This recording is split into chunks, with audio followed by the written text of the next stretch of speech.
Welcome to the KDFL show. I'm Nathaniel Dedman, joined by the coach of the Merrigan Football Club, who are absolutely flying this weekend and play Ngambie, which we'll touch on later, Christian Barnett. Barney, thanks for coming down and helping me kind of preview what's going to be a cracking round of football. It is finals footy and good weather and plenty happening there. There's been some really interesting results and it's good fun, good time to be involved.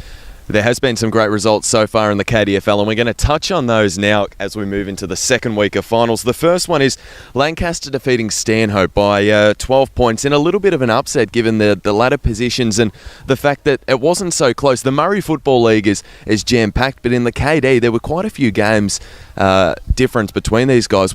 And you said you went along to this game. Were you surprised with the end result?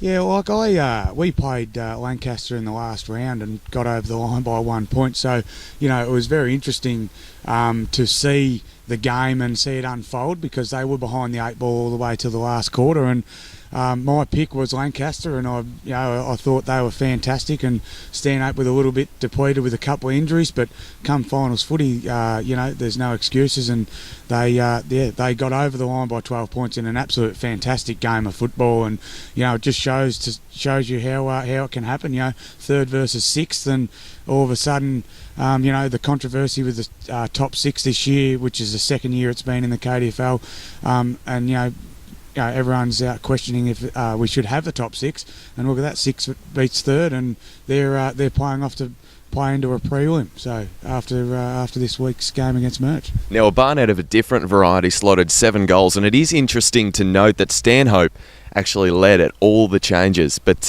weren't able to hold on with the final result. And you've obviously gone along to that game and seen what it is. So the Wombats are a side that you're probably not going to want to face if you can perhaps get around them.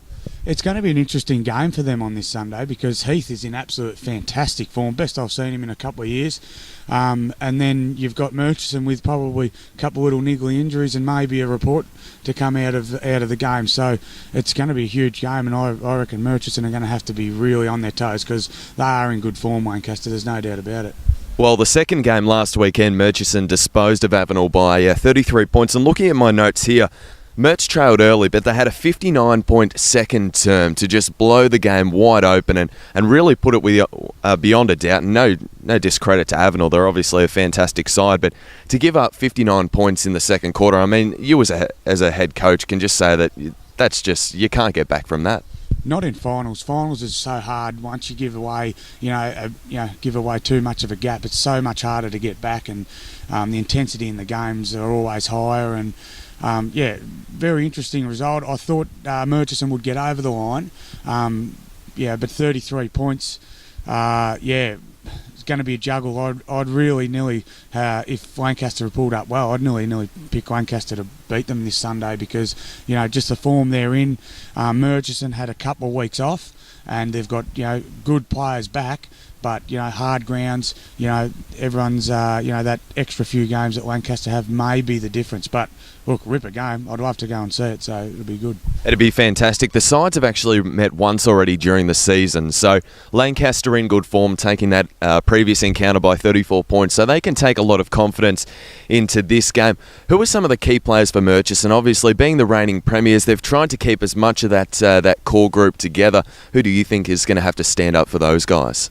Yeah, look, the interesting one is Jake Rennie. I never saw the incident, but he'll be on report, so that'll be interesting. He's a key player, so they'd really hate for him to miss a week. But you've got Chris Cullinan, Ganino, Hewitt, all polled relatively well in the league medal as well, and they're the three really, good core midfield group. With the ruckman there, and then also you've got local gun Milne, which has had a stellar year.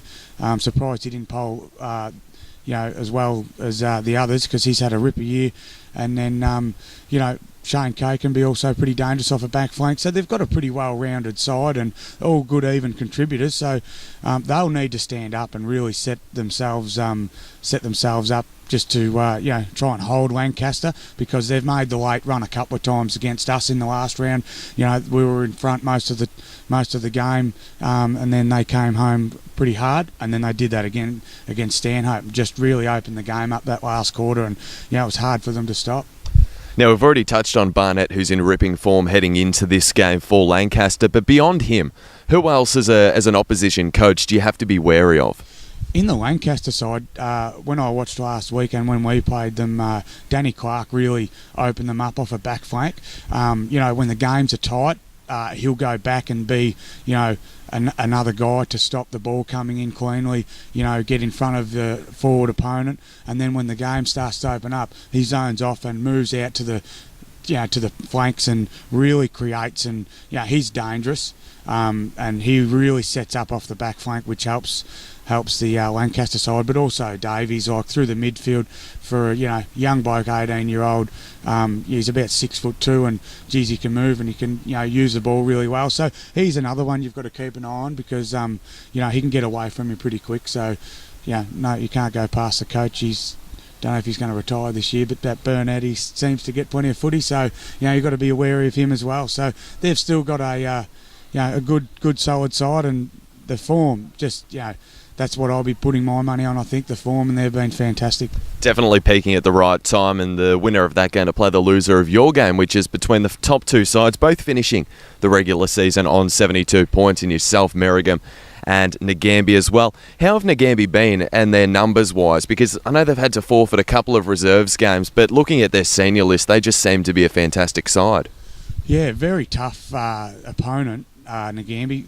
We're the only side this year to have beaten them, so they've really had a really good year. They've got a super midfield group. Very hard to lock down with Shields in there and Muir, Connor. So they're a solid group through the midfield, and then obviously up forward with Rattray and Stevens, really hard to get hold of too. So look, we're probably pretty even across the board for both sides, and having a chat to Link Sullivan about a month ago, having the general chit chat between coaches, and just said how you're travelling, and his comments to me were, if the side is in good form coming to finals and probably gets less injuries, anyone could win it. And you can just see from Lancaster's point of view coming up from behind, and then we're just sitting at the top with Nagambie, and if we both have a good run, it'll be an absolute cracking final series from here on in. Well, your side, Merrigum, took both, as you've mentioned, both games during the season. For you as a coach of your side, who are you putting the onus on to really step up and bring 110% on the weekend? Yeah, look, we've been working pretty hard on just having a solid effort over the board, and I think the last few weeks we've been really giving each other we've been able to spread the load a lot, and I think that's really important come finals.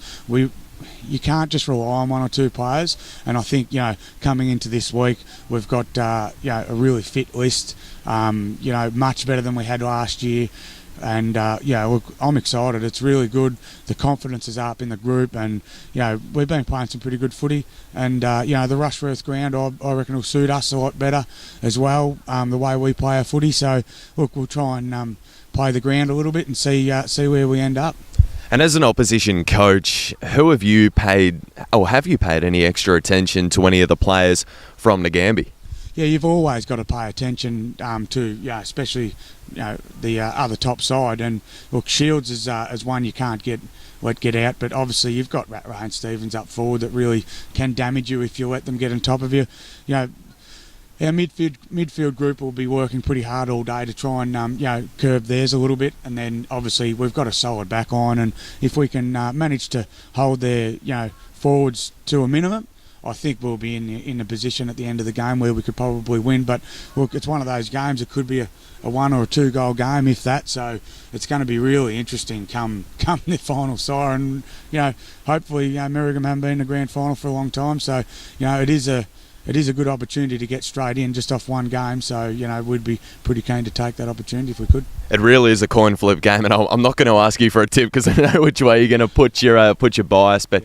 Both sides obviously finishing top with 72 points. Close games during the season, both sides well respecting each other, and it's going to be great. If you don't have anything on this Sunday, I believe it is out at Rushworth. Saturday. So don't head there Sunday, because all you'll find is empty beer cans and probably somebody passed out on the ground. But head there Saturday and definitely take a look.